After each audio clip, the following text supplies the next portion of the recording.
मित्रों, मैं जोगेंद्र सिंह छाबड़ा पुणे से एक कहानी प्रस्तुत कर रहा हूँ। शीर्षक है अभिशप्त।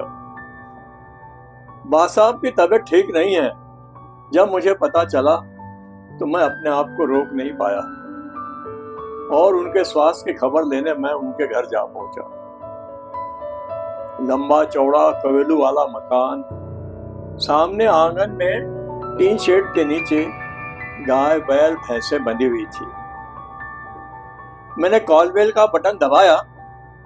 थोड़ी देर में नौकर ने आकर दरवाजा खोला। मैंने कहा, बा साहब घर में हैं?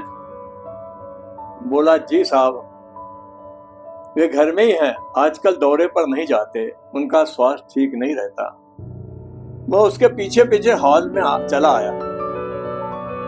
हॉल में तख्त बिछा था। वे उस पर लोट के सहारे लेटे बैठे थे। तख्त पर ही उनके पास टेलीफोन रखा था। वे बिजली विभाग के किसी कर्मचारी को डांट रहे थे। मैंने उन्हें नमस्कार की। टेलीफोन पर वार्ता पूर्ण कर उन्होंने मुझे सामने खड़ा देखा तथा बड़ी आत्मीयता से बोले, नमस्कार बाबूजी, नमस्कार, कैसे हैं आप? मैंने कहा, जी सब आपकी कृपा है।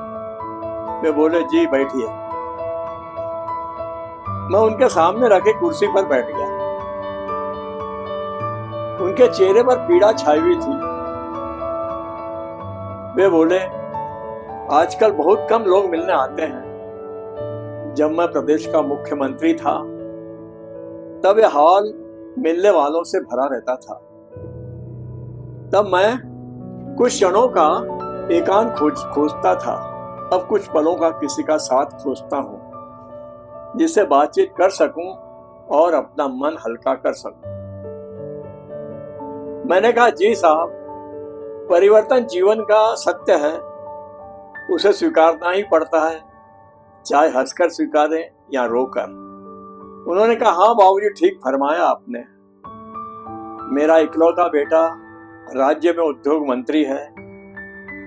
बेटे, बहू और उनके बच्चे राजधानी में सरकारी बंगले में ऐश कर रहे हैं और मैं यहाँ इस पुश्तैनी घर में निर्वासित जीवन जी रहा हूं। मैंने कहा, तो साहब, आप भैया के पास राजधानी उनके बंगले में क्यों नहीं चले जाते? आराम से बेटा बहू के साथ रहो। वे दोनों, उनके बच्चे, नौकर चाकर आपकी सेवा सुसेवा करेंगे और आपका बुढ़ापा आराम से गुजर जाएगा। उन्होंने आ भरते हुए कहा, बाबूजी, ये सुख मेरे भाग्य में कहां है? यदि मैं उसके पास राजधानी रहने चला जाऊं तो मेरी खेती बाड़ी पशुओं का क्या होगा? मेरे रहते ही तो नौकर आधी फसल भी हाथ नहीं आने देते हैं।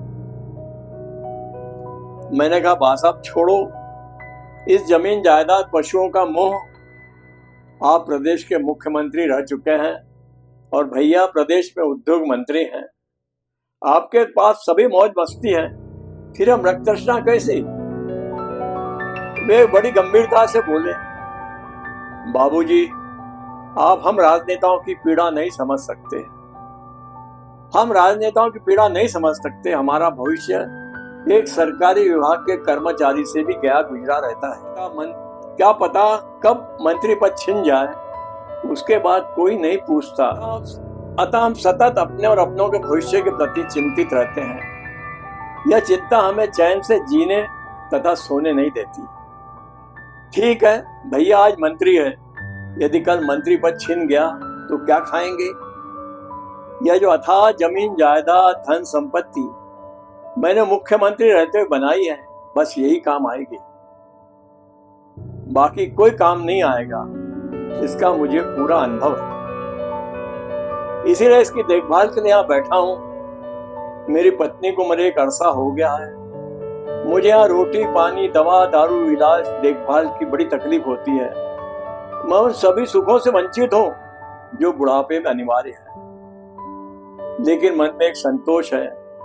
मैंने इतनी जमीन जायदाद धन संपत्ति मुख्यमंत्री रहते हुए अपने नाम की थी, उसकी ठीक से देखभाल कर रहा हूँ, संभाल कर रहा हूँ अपने इकलौते पुत्र को सौंपने के लिए। अपने इकलौते पुत्र को सौंपने के लिए।